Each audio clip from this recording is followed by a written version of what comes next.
तो आपको बता दें कि ताल ठोक के आज बात करने के लिए हमारे साथ कौन कौन से खास मेहमान हैं। हमारे साथ तारिक फतेह हैं, पाकिस्तानी मूल के लेखक हैं, जाने माने कमेंटेटर हैं, स्वागत है आपका। हमारे साथ मौलाना अंसार रजा हैं, जो कि अध्यक्ष हैं गरीब नवाज फाउंडेशन के, सामाजिक कार्यकर्ता भी हैं।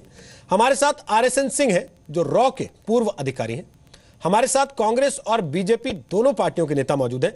श्रीकांत शर्मा बीजेपी से हमारे साथ हैं और अखिलेश प्रताप सिंह कांग्रेस से हमारे साथ हैं। सबसे पहले मैं तारिक फतेह आपसे एक सवाल पूछना चाहता हूं, क्योंकि दुनिया भर में जो हो रहा है आप उस पर कमेंट भी कर रहे हैं, आप किताबें भी लिख चुके हैं, आगे भी लिख रहे हैं, स्टडी भी करते हैं। क्या आपको लगता है कि रिलीजियस टॉलरेंस का फायदा उठाया गया और फ्रांस अब उस पर लगाम लगाने की कोशिश कर रहा है? नहीं, ये मसला दुरुस्त, आर्गुमेंट आपका दुरुस्त नहीं है। मसला ये है कि अगर मस्जिद, मज़हब और सियासत को आप मिलाएंगे और वो मस्जिद में होगा तो तब तो प्रॉब्लम होगा, क्योंकि फ्रांस लासाइथे के अंदर है, सेक्युलर स्टेट है, जहाँ मज़हब का सियासत से बिल्कुल ताल्लुक़ नहीं है, जहाँ फ्रेंच रेवोल्यूशन का कॉन्सेप्ट ही ये है कि religion will play no role in it.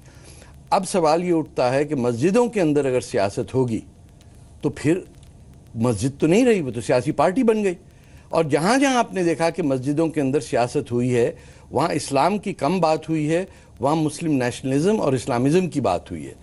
तो ये हमने यूनाइटेड स्टेट्स में भी देखा है, बरतानिया में बहुत हो रहा है, जहाँ मैं कनाडा में रहता हूँ वहाँ ऑलमोस्ट सारी मस्जिदों में एक रिवायती जो हम रिचुअल प्रेयर है, जिसमें जुम्मे के वक्त हम दुआ मांगते हैं कि या अल्लाह मुसलमानों को काफिरों पे फतह नसीब करे। ये तमाम वो चीज़ें हैं जो नेशन स्टेट जिसमें कई लोग रहते हैं, नॉन मुस्लिम्स को इन पे एतराज़ है। फ्रांस का हाल ये है कि नॉर्थ अफ्रीकन जो रेडिकल जिहादी, इसमें हिंदुस्तान पाकिस्तान टाइप के मुसलमान वहाँ इतने ज़्यादा नहीं हैं। ये आपको एक्सट्रीम नेशनलिज्म नज़र आ रहा है, रेडिकलिज्म नज़र आ रहा है नॉर्थ अफ्रीकन मुसलमान का, और ये मुसलमान और मुसलमान की जंग है वहाँ, क्योंकि जिन्होंने बैन लगाया है वो भी मुसलमान है। आप नोट करें कि जो अथॉरिटी है जिसने कहा कि इन मस्जिदों पे पाबंदी लगाए, वो को गैर मुसलमानों ने नहीं किया। और फ्रांस की अपनी गवर्नमेंट में, पहली गवर्नमेंट में 4 मुसलमान ख़वातीन फेडरल मिनिस्टर्स थी। अब लीडिंग मिनिस्टर जो है इस मौजूदा होलैंड की गवर्नमेंट में, शी इज़ मुस्लिम मिनिस्टर। तो ये ऐसा मसला नहीं है कि इस्लाम के ख़िलाफ़ है, बल्कि ये एक मुसलमानों ने असर्ट किया है कि हमारी मस्जिदों के अंदर आप सियासत नहीं करेंगे, आपको सियासत करनी है, आप सियासी पार्टी ज्वाइन। मैं इसको इंडिया के कॉन्टेक्स्ट में देखना चाहूँ तो क्या देख सकते हैं? बिल्कुल देख सकते हैं। यहाँ आपने तो तस्वीरें दिखा दी। मैं तो आपसे कहूँगा कि कई मस्जिदों में होती सियासत, कई में नहीं होती है। कुछ मस्जिदों में दबा के सियासत होती है और फ़लस्तीन के मामले से लेके दुनिया भर की हर चीज़ होती है, और ये ट्रेडिशन है पिछले 100 साल की, यहाँ आप उससे अलग भी नहीं हो सकते। लेकिन जब आपके सामने एक क्लियर कट मसला आ गया है कि दुनिया भर में इस्लामिक टेररिज्म फैली हुई है, पाकिस्तान के ज़रिए हो रही है, उनके लोग हिंदुस्तान में है, अलकायदा फॉर इंडिया है, अब तो आईसिस ने इंडिया को निशाने में रखा है, और इंडिया ही के, हिंदुस्तानी के 2 मियाँ बीवी ने जाके सैन बर्नार्डिनो में जो हशर किया है वो हिंदुस्तानी हैं, चाहे वो पाकिस्तान के पैदा हुए हों, हैं तो इसी खित्ते के ना। कल्चर, हमारा मज़हब तो एक ही है। तो कैसे आप दूसरे को कहेंगे कि एक आदमी हज पे गया, मक्के में शादी की, वहाँ मिला, वहाँ से आके उसने 14 आदमी को मार दिया? तो नॉन मुस्लिम के जहन में ये शक आएगा, मुसलमान का फर्ज है कि ये शक मिटाए। मौलाना कैसे शक मिटाएंगे? देखिए, 2 बातें हैं रोहित जी। तारिक फतेह साहब ने बहुत तफसीली बात की, कुछ बातों से हम मुतमईन भी हैं इनकी, लेकिन कुछ बातें काबिल एतराज़ भी है। जैसे इन्होंने एक बात ये कही है कि मस्जिदों में ये दुआ मांगी जाती है कि अल्लाह मुसलमानों को काफिरों पर फतह अता फरमा। बिल्कुल ये गलत है।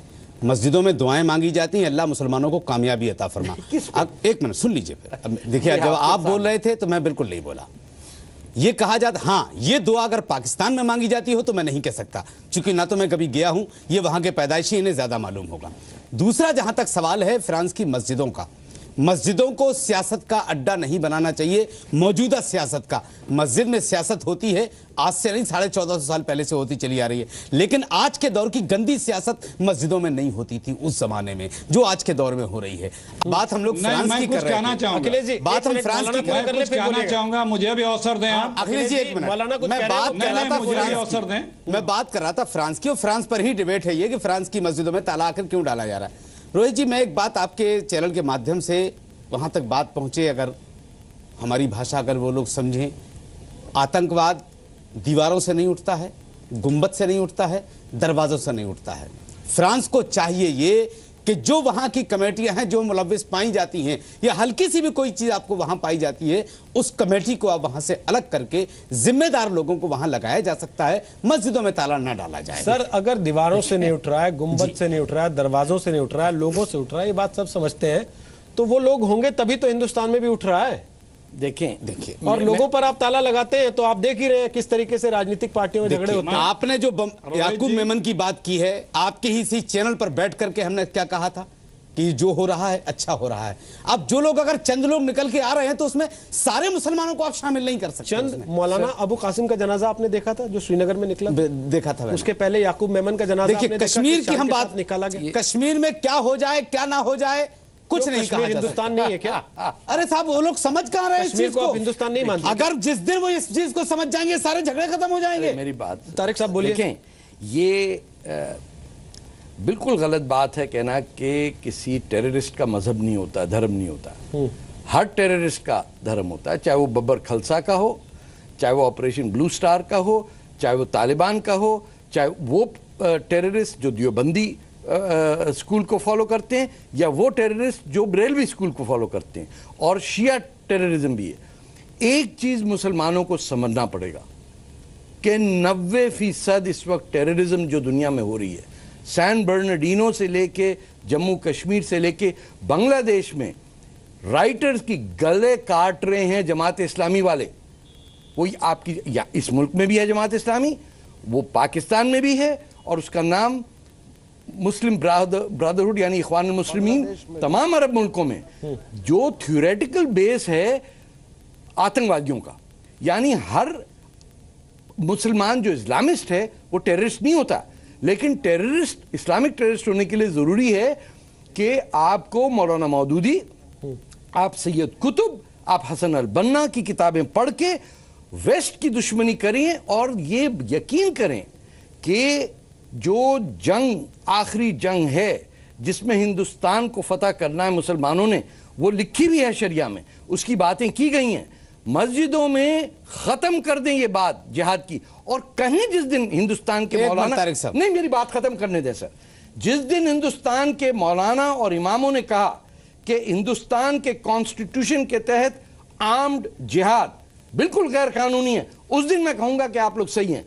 टेररिज्म को अपोज करना बड़ा आसान है, जो हमारी मस्जिदों में हो रहा है वो आपको पता है, मुझे भी पता है, मैं मुसलमान हूं, आप भी हैं, लेकिन ये गौर नॉन मुसलमानों को कहना कि हमारे यहां कुछ नहीं हो रहा, ये झूठ है। एक मिनट, अब मैं बता देता हूं। आपने जो एक बात कही है कि मस्जिदों में जिहाद पढ़ाया जाता है, ये जो नहीं, हाँ, मैंने नहीं कहा ये। फिर क्या कहना मैंने है? कहा जिहाद के डॉक्ट्रिन को आप डिनाउंस नहीं करते। क्या आप अपने मुंह से आज कहें कि जिहाद का 21वीं सदी के अंदर कट गया, नेशन स्टेट के साथ कोई ताल्लुक नहीं? बिल्कुल ताल्लुक है, बताइए। मैं कहता हूं, लेकिन जिहाद को पहले समझ लीजिए। अरे छोड़ें ये, आप किस जिहाद की बात कर रहे हैं? आप किसी की जान लेना जिहाद नहीं है सर। हमारे पैगंबर ने कहा है, अगर दो भाई बिछड़े हुए हैं उनको मिला दीजिए, सबसे बड़ा जिहाद है। हजरत अली को किसने मारा मस्जिद में? कमाल की क्या बात कर रहे हैं? हम कब उनकी पूजा कर रहे हैं? अरे इमाम हुसैन को मानने वालों को हम खुद कह रहे हैं कि मुझे सबसे बड़े आतंकवादी हैं वो, हम खुद कह रहे हैं। मोहम्मद बिन कासिम, आप पहले उनको पढ़िए ना, मोहम्मद कासिम क्या किया उन्होंने? क्या किया? क्या किया है उन्होंने? आप जो मस्जिदों में जिहाद की बात कर रहे हैं, आप किस मस्जिद, आप एक मस्जिद की निशानदेही कीजिए कि जहां ये पढ़ाया जाता है। आप तो यहीं बैठे हैं ना? हाँ बिल्कुल। मैं आपसे पूछ रहा हूं कि मोहम्मद बिन कासिम को आप डिनाउंस करते हैं? जो आप हजरत अली की बात कर रहे हैं, आप या इमाम हुसैन की बात कर, हम आपने इमाम हुसैन की बात की है ना, हम तो इमाम हुसैन के कातिल को सबसे बड़ा दहशतगर्द कह रहे हैं, आपसे सबसे बड़ा आतंकवादी कह रहे हैं हम। देखिए आराम, क्या अली के मानने वाले को क्या हम पूजा कर रहे हैं? आराम से बात, क्या हम उसको मान रहे हैं? मौलाना साहब सीधा सवाल किया एज अ मुस्लिम, आप सच बोले मैं भी बोलूंगा जी। मोहम्मद बिन कासिम को आप हीरो क्यों मानते हैं? देखिए, उनकी तारीख को आपने क्या पढ़ा है, हमने क्या पढ़ा है, ये तो हम जानते हैं। आप क्यों उसको हीरो मानते हैं? अरे कमाल की बात कर रहे हैं, हम तो ये मान रहे हैं कि उन्होंने किसी के ऊपर जुल्म नहीं किया। मोहम्मद बिन कासिम ने अब आप कहेंगे साहब उन्होंने जुल्म किया, आप कहेंगे उन्होंने जुल्म किया। अरे तो जो आपने पढ़ा वो आप राजा बता रहे हैं। दाहिर की बेटियां अगवा करने वाले, ठीक है, 20,000 हिंदू औरतों को भगा के ले गया, आपका हीरो है? देखिए आप दिल्ली में किताबें छाप के बांट रहे हैं और मेरे सामने कह रहे हैं क्या मस्जिदों में कुछ नहीं होता है? बिल्कुल नहीं होता है। और महमूद गजनवी, महमूद गजनवी को क्या कहेंगे आप? क्या वो हमारा हीरो है, बताइए। कल भी हीरो था, आज भी हीरो है सर और हीरो रहेगा। सोमनाथ कितनी दफा तोड़वाएंगे आप उसकी तारीख भी तो उठा के देखो, क्यों हुआ ये वाकया क्यों पेश आया? और तैमूर, हम तैमूर की बात नहीं कर रहे। औरंगजेब, हम औरंगजेब हीरो है हमारा, बताइए। और हीरो रहेगा। आप क्या बात कर रहे हैं? आप चोर और कातिलों को हीरो बना दिया। आपके लिए चोर होंगे ना वो, बाप का हमारे कत्ल लिए किया? वो बनी है। बाप का कत्ल किया नहीं किया? देखिए क्यों किया, बेटे का कत्ल क्यों किया? आप ये देखिए कि 152 मंदिरों में उन्होंने आज तक जागीरें लगी हुई हैं, औरंगजेब ने लगाई हुई। हज किया कहाँ उन्होंने? अरे हज क्यों नहीं किया? नहीं किया, कोई वजह रही होगी ना। अरे मौलाना, पैसे कम पड़ गए थे उनके पास। मौलाना देखिए पैसे कम पड़ गए, जो भी हो। तारिक साहब, मौलाना, इतिहास से वापस मैं वर्तमान में चीजों को लेकर आना चाहता हूं। सवाल ये है कि इतिहास को कंधे पर लेकर चलते चलते कहीं हम अपनी आने वाली पीढ़ी को और मौजूदा पीढ़ी को गलत रास्ते पर तो नहीं ढकेल रहे हैं? और अगर ढकेल रहे हैं तो क्या जरूरी नहीं है कि उस इतिहास को अब उतार फेंका जाए और सही चीजों को समझा जाए? अखिलेश जी, हालांकि ब्रेक का वक्त है, पर मैं जानता हूं आप अपना पॉइंट स्कोर करना चाहते हैं श्रीकांत से, आप कर लीजिए, फिर मैं ब्रेक ले लूंगा। बोलिए। नहीं, उनका जवाब देना जरूरी है, क्योंकि उनको आपने बोलने का अवसर दिया। सर मैं तो बीच में मौलाना कूद पड़े, मैं तो आपको मौका दे रहा था। पास्ट टेंस में गुजर रही है। हाँ, नहीं वही नहीं मैं सुन नहीं पाया, बीच में हमारा टेलीफोन डिस्कनेक्ट हो गया था। बीजेपी अभी भी पास्ट टेंस में चले, उसे नहीं लग रहा कि हम सत्ता में बैठे हुए, अभी भी विपक्ष के नेता की तरफ से बिहेव कर रही है। आपके जमाने में अरे जो कुछ हुआ हमारा हिसाब हो गया 2014 में। आपकी जिम्मेदारी बनती है कि अगर कहीं कुछ हो रहा है जिसके बारे में आप बहुत बोलते थे, आप जवाबदेही से बच नहीं सकते हैं कि पिछले का 100 साल, हम भी 1925 से शुरू करें गिनाना, तो उससे देश तो आगे बढ़ेगा नहीं। तो आज जो आपको जिम्मेदारी मिली है, इस उम्मीद से मिली है कि आप अपनी जिम्मेदारी बखूबी निभाएंगे हर फील्ड में, और जो आप कहते थे बढ़ चढ़ करके, तो उसको बात ना करके आप दूसरों पे इधर उधर घुमाते रहेंगे। आप अपने फेल्योर को एक्सेप्ट करें, चाहे वो राष्ट्र धर्म का हो, चाहे राष्ट्रीय सरकार, राष्ट्रीय सुरक्षा का हो, चाहे कश्मीर का हो, चाहे जो भी हो। हिंदुस्तान में इतने मसाइल हैं, चूंकि यहाँ बस दूसरे मुद्दे पर ये, बस हमारा इतना ही कहना था कि जिन देशों का आपने नाम लिया वहां पे इसलिए लोग सेटिस्फाई है क्योंकि सरकार का जो कदम है वो ट्रांसपेरेंट है, वो उसमें कहीं बायसनेस नहीं दिख रहा है। इसीलिए हमारे जो पैनल पर लोग बैठे हैं उनके द्वारा जो बातें सामने जी आपने कर लीजिए पूरा कर लीजिए सर बात को।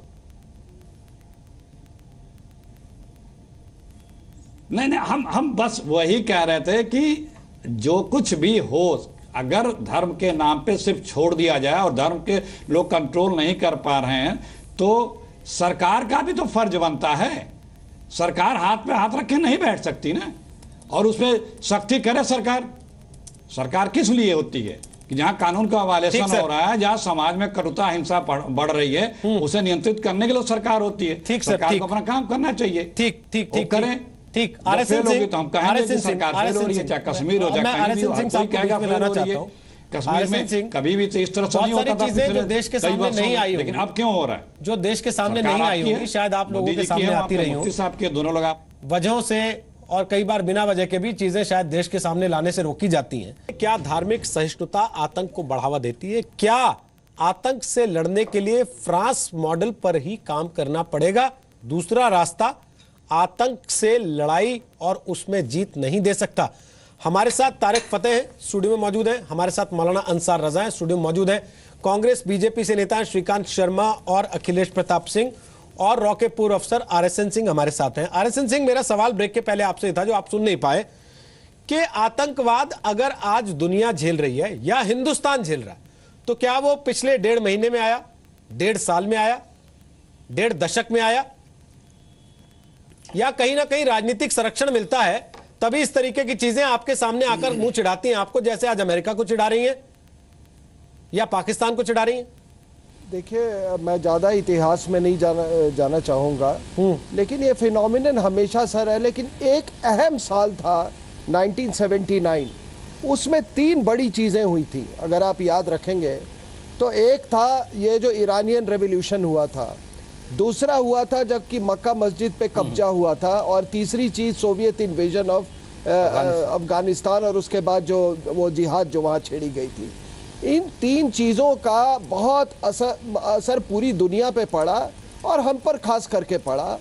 तो अगर इस सो कॉल्ड इस्लामिक वर्ल्ड में कुछ होता है तो उसका असर हम पर ज़रूर पड़ता है, और इसका सल्यूशन है हमारे पास। आपने बड़ा अच्छा सवाल पूछा कि क्या फ्रांस मॉडल। देखो साहब, हमको कोई मॉडल पे जाने की ज़रूरत नहीं है, लेकिन अगर मेरी बात चाहे लोग जैसा इसको माने, मेरे पास सल्यूशन है। और सल्यूशन ये है कि देखो, यहाँ के मुसलमान इसी मिट्टी के हैं। 80% मुसलमान जो यहाँ पे हैं वो कभी यहाँ पे वो दूसरे धर्म के थे, तो यही इसी मिट्टी वो वही भाषाएं बोलते हैं, हिंदी बोलते हैं, यहीं पर उर्दू का इजाद हुआ है। तो कोई चीज़ ये जो कैलिफेट और ये देखिए बहुत पावरफुल कॉन्सेप्ट आइडियोलॉजीज है, और इस आइडियोलॉजी के शिकार महात्मा गांधी भी हुए थे। मैं आपको बता दूं। और अभी अगर कोई हैदराबाद से उठ के अगर ISIS के लिए लड़ने जाता है तो इसका मतलब उस आइडियोलॉजी में कोई तो पावर है। तो इसका एक ही तरीके से हम निगेट कर सकते हैं, जब ये बार बार इस बात का इसरार किया जाए कि यहाँ के मुसलमान हमारे भाई हैं और इसी मिट्टी के हैं और यही उनको रहना है। वो सेंट्रीफ्यूगल फोर्सेस के बजाय सेंट्रीपिटल फोर्सेस पे ध्यान दे। सेंट्रीपिटल, अरे सऊदी अरेबिया में कुछ भी हो रहा है खाक में जाए, ईरान में हो रहा है खाक में जाए मेरी तरफ से, लेकिन हमारे हिंदुस्तान के मुसलमान यहाँ सबसे अच्छी उनकी तकदीर हो, ऐसी हम कामना करते हैं। पर सर, अब इसी चीज को लाते हुए मैं सवाल ये पूछना चाहता हूं तारिक फतेह, बांग्लादेश में कुछ होता है तो मुंबई में प्रदर्शन शुरू हो जाते हैं, फलस्तीन में कुछ होता है तो देश में दिल्ली की सड़कों पर, कश्मीर की सड़कों पर लोग निकल आते हैं और नारे लगाने लगते हैं। इसके अलावा सबसे बड़ी चीज यह है, अभी अभी जो पूरा डिबेट आपका और मौलाना साहब का हुआ, अगर इस देश में एक बड़ा तबका औरंगजेब को दुश्मन मानता है और दूसरा तबका उसको हीरो मानेगा, अगर इस देश में एक तबका मोहम्मद बिन कासिम को लुटेरा मानता है और दूसरा तबका उसको हीरो मानेगा, अगर इस देश में मोहम्मद गजनवी को एक तबका लुटेरा मानता है और दूसरा कहेगा कि हम इसको हीरो बनाना चाहते हैं, झगड़े होंगे। झगड़े सामने करेंगे, मेरी बात, झगड़े होंगे आइडियोलॉजिकल, झगड़े होंगे। मौलाना साहब के साथ मेरा बैठ के जहाँ पे भी, चाय की दुकान में हो, इनके घर पे हो, मेरे घर पे, मुसलमानों के बहस मुबाहिसे की बड़ी पुरानी रिवायत है। ये तो कहवा खानों में पिछले 500 साल से बैठ के मंसूर हलाज भी मुसलमान करती चली आ रही है। हाँ, ये अच्छा, लेकिन मसला ये है कि नेशन स्टेट जो है वो एक नई इजाद है पिछले 150 साल की। इससे पहले तमाम रॉयल्टीज होती थी, डायनेस्टीज थी, कोई पोप के तले था, कोई Roman Catholic Russian Orthodox church की अपनी रियल्म थी। दुनिया एक बड़े अजीब अंदाज से बदली है जिसमें कवानीन पार्लियामेंट बनाती है, गीता या कुरान से नहीं आते। वो गीता या कुरान या पुराण की जो हकायक है, तो आधे झगड़े इसी बात नहीं, कानून जो है नहीं, मेरी बात अपने शरिया के हिसाब से चलाना चाहते हैं, संविधान के हिसाब से नहीं। मेरी अर्ज तो सुन लें। आपका कॉन्स्टिट्यूशन है इंडिया का, आपका मुसलमान थ्राइव कर रहा है। पाकिस्तान में है शरिया का कॉन्स्टिट्यूशन, वहां का मुसलमान मर रहा है। आपके सामने चॉइस है कि या हिंदुस्तान के मुसलमान की तरह डेमोक्रेसी में रहना है या अरबिस्तान के बादशाहों के गुलाम रह के रहना है। लेकिन इस पे मुसलमान हिंदुस्तान को क्लियर होना होगा कि जिसने हिंदुस्तान पे हमला किया वो हिंदुस्तान का दोस्त नहीं हो सकता। अब मुसलमान हिंदुस्तान तो चलिए एक बार को क्लियर होने की सोच भी ले, राजनीतिक पार्टियां हमारी क्या वो होने देंगी? अगर हम कॉमन सिविल कोड जैसा कोई कॉन्सेप्ट लाने की वकालत करते हैं या उसकी बात भी शुरू करते हैं तो अखिलेश प्रताप सिंह, हमारे देश में झगड़ा शुरू हो जाता है। राजनीतिक पार्टियां एक दूसरे को काट डालने को उतर आती हैं। लेकिन 70,000 औरतों ने कहा मुसलमान काम हिंदुस्तान में मुझसे पूछा था। जी आप ही से पूछा था। देखिए, कोई भी काम अगर किसी सरकार को करना है तो अगर आपके पास बहुमत है तो आप कोई कानून बना सकते हैं, लेकिन कानून का आधार होता है नेचुरल जस्टिस, प्राकृतिक कानून होना चाहिए। अगर उससे बियॉन्ड है तो वो कानून एक तरह से जबरदस्ती का होता है, वो स्वीकार नहीं होता है। तो इसीलिए कोई भी कानून बनाया जाए तो यही कहा जाता है कि लोगों को पहले उसे मुतमईन करना, उसको कॉन्फिडेंस में लाना कि ये चीज़ होनी है और ये हमारे हित की है और इसकी आज आवश्यकता है, लोग उसको सपोर्ट करें, तो उसके बाद कुछ भी कानून बनाया जा सकता है। लेकिन अगर कोई कानून ऐसा हो, आप अपने पावर से बना लेते हैं, लेकिन बहुत सा होता है कि लोग उसे अंधा कानून का नाम दे देते हैं, नहीं एक्सेप्ट करते हैं, नहीं मानते हैं। तो अभी जैसे आपने देखा कि दिल्ली में आज ही आप न्यूज़ में बता रहे थे कि गाड़ियों का इवन नंबर से चलेगा, तो लेकिन उसमें समस्याएं बहुत हैं। कानून तो बना सकते हैं लेकिन प्रैक्टिकली है क्या? तो वो प्रैक्टिकल होने के लिए, लोगों को स्वीकार्य होने के लिए, लोगों को उस कानून से जुड़ने के लिए वो प्रयास करना पहले जरूरी होता है। जो ऐसे अगर कानून है जिसपे मत भिन्न है, मतैक नहीं है, तो ऐसे में इस चीज की आवश्यकता होती है और वो काम जो कानून बनाने वाला उसे करना चाहिए। लोगों को ले कॉन्फिडेंस है, बात करे, समझावे, सब लोग अगर राजी हो रहे हैं तो उसे बनावे, वो कोई भी कानून हो सकता है। ठीक, आप कुछ कहना चाहते हैं? आप पूरा कर लीजिए, फिर मैं श्रीकांत से कमेंट। देखिए, 70,000 मुसलमान औरतों ने पिटिशन किया है कि वो यूनिवर्सल सिविल कोड चाहते हैं। इस मुल्क के हर शहरी का एक कानून होना चाहिए। जब किसी मुल्क में दो कानून होते हैं एक ही सिटीजन के, उस मुल्क में प्रॉब्लम आता है। अगर आप नेशन स्टेट चाहते हैं तो you will have to have one law for all, और अगर आप चाहते हैं कि ये झगड़ा चलता रहे, और 1947 में जो कांग्रेस का एक मूड था कि किसी तरह माइनॉरिटी वोट को कैप्चर करके अपने हाथ में ले लें बाय प्रॉमिसिंग देम पोलिगमी और तलाक, और जो राजीव गांधी साहब की गवर्नमेंट के ज़माने में शाबानो केस में हुआ, that is an insult to the Muslims. यानी आपने हमको क्या समझा है कि एक हिंदू बच्ची के लिए एक कानून, उसका प्रोटेक्शन, लेकिन मुसलमान बच्ची जो है उसके लिए एक अलग कानून, शी बिकम सेकंड रेट। किस लिहाज से? या ये एक मुल्क है या ये दो मुल्क हैं या तीन मुल्क हैं? लेकिन विरोध तो अंदर से ही हो रहा है ना, बाहर से तो हो ही नहीं रहा। अभी आपने एक बात कही है, मैं आपको शायद याद दिला दूं अगर आपके जहन से निकल गया हो। ये 70,000 का जो तस्करा आपने किया है, ये बहुत बड़ा गेम प्लान है। ये 70,000 लोगों, औरतों ने जो प्राइम मिनिस्टर को हमारे एक मेमोरेंडम दिया है, उसकी जो अध्यक्षा हैं, मेरी उनसे बात हुई थी कि भाई इससे पहले भी तो और प्राइम मिनिस्टर रह चुके हैं, उनको लेटर आपने क्यों नहीं दिया कि भाई हमारे साथ नाइंसाफी हो रही है, अभी आप निकल करके क्यों आई? ये बहुत बड़ा गेम प्लान हो रहा है उस चीज को लागू करने के लिए। देखिए, मैं आप जानते हैं ना कि मुस्लिम पर्सनल लॉ बोर्ड तक टूट गया। देखिए, मुस्लिम पर्सनल लॉ बोर्ड को ना मैंने कल माना था ना आज मानता हूं, मैं आपके चैनल पे कई बार कह चुका हूं के लिए ढंग से लागू करा दे सर, वो तक टूट गया। रोहित जी, औरतों ने अपना अलग बना लिया, मर्दों का अलग है। रोहित जी, आपके इसी चैनल पर सैकड़ों बार कह चुका हूं कि मुस्लिम पर्सनल लॉ बोर्ड का मैं फॉलोवर नहीं हूं। आप नहीं, मैं मानता हूं आप नहीं है, फिर भी एक बड़ा तबका उसको फॉलो करता है। बिल्कुल नहीं।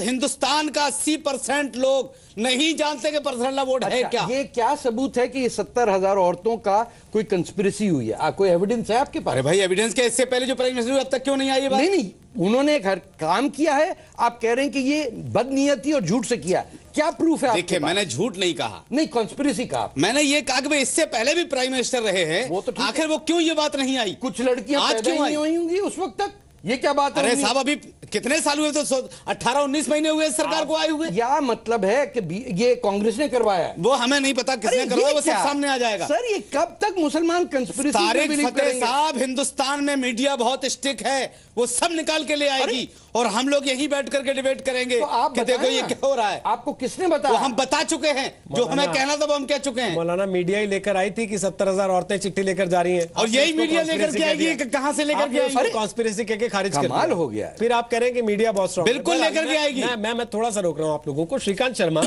देखिए, परिस्थिति इस समय जो भी है, उस परिस्थिति में कुल मिलाकर सारी चीजें आ जाती है सरकार के ऊपर, और जिम्मेदारी ये सरकार की बनती है कि वो चाहे तो रशिया की तरह स्टैंड ले, वो चाहे तो फ्रांस की तरह स्टैंड ले, और वो चाहे तो लुंजपुंज रह जाए। रोहित जी, बहुत अच्छी बात है। सरकार बहुत मजबूत सरकार है और सरकार लोगों के द्वारा चुनी हुई सरकार है। आतंकवाद को लेकर इस देश की सरकार की, इस देश के लोगों की जीरो टॉलरेंस की नीति रही है, और अब ये देश बहुत आगे बढ़ चुका है, दुनिया बहुत आगे बढ़ गई है। आतंकवाद के खिलाफ कार्रवाई होगी, उस पर जो भी सियासत करेगा देश के नौजवान, देश की जनता उसको माफ नहीं करेंगे, क्योंकि अब तक सर आधी रात में जो लोग सुप्रीम कोर्ट के चीफ जस्टिस को जगा रहे थे कि इस आदमी को फांसी नहीं होनी चाहिए, उन पर क्या कार्रवाई की आपने? नहीं, कार्रवाई तो आप देखिए, कार्रवाई में तो बहुत बड़ी बात निकलेगी तो बहुत दूर तक जाएगी। आतंकवादी होना अपराध है तो आतंकवादी की पैरवी करना भी तो अपराध होना चाहिए ना, जिसको साबित किया जा चुका सुप्रीम कोर्ट से। बिल्कुल बिल्कुल सही कहा आपने भाई, इसीलिए पहले पोटा लेकर आए थे, तो पोटा कांग्रेस ने सबसे पहले आते ही सबसे पहला काम किया, पोटा को हटाया, और उसका परिणाम आपने सीमा पर देखा होगा। यहां उस समय के गृह मंत्री थे शिवराज पाटिल, एक पाकिस्तान का डेलीगेशन आके उनको शुभकामनाएं दे रहा था। तो लेकिन अब वक्त बदल गया है रोहित जी, सरकार बहुत मजबूत सरकार है, देश के लोग बहुत मजबूत लोग हैं। आतंकवाद को लेकर जो भी सियासत करेगा, एक कठोर कानून इस देश में है, जो भी संरक्षण आतंकवादियों को देंगे उनके खिलाफ भी कार्रवाई, आतंकवादियों के खिलाफ भी कार्रवाई, और जहां उनको मजहब से जोड़ने की जो भी कोई कोशिश करेगा, चाहे कांग्रेस चाहे अन्य पॉलिटिकल पार्टियां, उनको देश के नौजवान बर्दाश्त नहीं करेंगे। उनको जरूर देश की अदालत में, देश की जनता की अदालत में उनको चुनौती भी दी जाएगी। मैं तो मौलाना अंसार रजा आपको रिक्वेस्ट करना चाहूंगा, आप बहुत अच्छी अच्छी बातें करते हैं, लेकिन कम से कम इतना जरूर कहिए कि इस देश पर जो हमला करेगा वो देश का गद्दार है, और भारत के पाकिस्तान को फ्रांस में क्या हो रहा है, पाकिस्तान में क्या हो रहा है, उसको उससे कोई मतलब नहीं है, उसको अपने देश से मतलब है। हमारे धार्मिक स्थानों का दुरुपयोग आतंकवादी ना करें, चाहे वो कोई भी धार्मिक स्थान हो, कट्टरपंथी उसका दुरुपयोग ना करें, असामाजिक तत्व उसका दुरुपयोग ना करें। आज सभी लोगों को इसकी चिंता करने की जरूरत है। श्रीकांत जी मत करो, राजनीति मत करो, आप भी मानते हो कि क्या होता है कि जब मालूम है क्या हो रहा है की बात आई थी तो सबसे पहले हम लोगों ने ऐलान किया था कि हम किसी भी जमीन पे दफन नहीं होने देंगे उस आदमी को। कहना अलग है, यहाँ पर बैठ के फ्रांस में मस्जिदों पर ताला लगा, उसकी वकालत क्यों कर रहे हो? हम नहीं कर रहे हैं, सरकार खुद करेगी। हमने जो बात कहनी थी वो बात मैंने कह दी। हम तो ये कहते हैं कि जो भी हमारे मुल्क के खिलाफ, चाहे वो किसी भी मजहब का मानने वाला हो, अगर हमारे मुल्क के खिलाफ साजिश करेगा, हम उसके खिलाफ खड़े नजर आएंगे। ये बात है ना, ये है कि हम एकजुट हैं, हम खड़े नजर आएंगे। हम जगह हम ऐसे आतंकवादी संगठनों को, ऐसे असामाजिक तत्वों को, कट्टरवादियों को अपने धार्मिक स्थानों पर स्थान हम नहीं घुसने देंगे। श्रीकांत जी नहीं घुसने देंगे। हो गया थोड़ा सा, मुझे माफी चाहता हूं, समय खत्म हो गया। बिना ब्रेक के हम लगातार इस चर्चा को काफी देर तक चलाते रहे, बहुत छोटा सा एक ब्रेक हमने बीच में लिया, समय हम ओवर हो चुके हैं। हालांकि आरएसएन सिंह 30 सेकंड में अगर आप अपनी बात खत्म कर पाएं, लास्ट कमेंट मैं आपसे चाहता हूं, क्योंकि आप हाथ उठा रहे थे बीच में। नहीं, मेरा यही कहना है कि देखिए, ये जो पॉलिटिकल डिस्कोर्स किस तरह से रिलीजियस डिस्कोर्स पे हावी होता है, मैं वो दिन देखना चाहता हूँ जब किशनगंज से कोई हिंदू जीत सके, कश्मीर में JNK में कोई हिंदू चीफ मिनिस्टर बन सके, जिस तरीके से हमारे यहाँ अब्दुल गफूर बिहार के मुख्यमंत्री बने थे, महाराष्ट्र के मुख्यमंत्री AR अंतुले बने थे, और वो MC छागला साहब ने टिकट मांगी थी मुंबई से लोकसभा के लिए, और उन्होंने नेहरू को लिखा था कि भाई मुझे लोकसभा का टिकट दीजिए, तो उन्होंने कहा यहाँ से मत लड़ो, कहीं और मुस्लिम मेजॉरिटी कॉन्स्टिट्यूएंसी से आप लड़िए। तो उनको इस बात की उनको बड़ी मैं आपकी बात का जवाब दे सकता हूँ। हमने अमरोहा में, मुरादाबाद में ये साबित कर दिया है, ये साबित कर दिया हमने मुरादाबाद और अमरोहा में, जहाँ 60% 65% मुस्लिम आबादी है, वहाँ से बीजेपी का कैंडिडेट बड़ी पीड़ा हुई थी। कितना बड़ा खौफ आप चाहते हैं? आप हमें भी तो गांधीनगर से जिता के दिखाइए। ये बहुत अच्छी बात है मौलाना,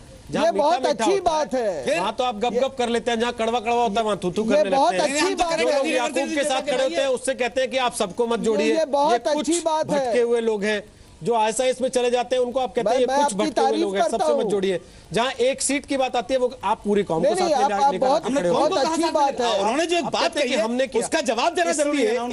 इसलिए उन्होंने इतनी बड़ी बात कही, आप किशनगंज से मुसलमान, मैं झगड़ा नहीं जीत करके आए, हम झगड़ा नहीं चाहते, हम झगड़ा नहीं चाहते। आप किशनगंज के बारे में बोलने वाले कोई नहीं होते हैं, लेकिन जो आपने मुरादाबाद में आपने जो किया बहुत अच्छा किया, ये तो सराहनीय, वही तो मैं बात कर रहा हूँ, ऐसी और मिसालें होनी चाहिए। चलिए, बहुत बहुत शुक्रिया आरएसएन सिंह, बहुत बहुत शुक्रिया श्रीकांत, बहुत बहुत शुक्रिया अखिलेश, बहुत बहुत शुक्रिया मौलाना साहब और तारिक फतेह आप लोगों का आने के लिए।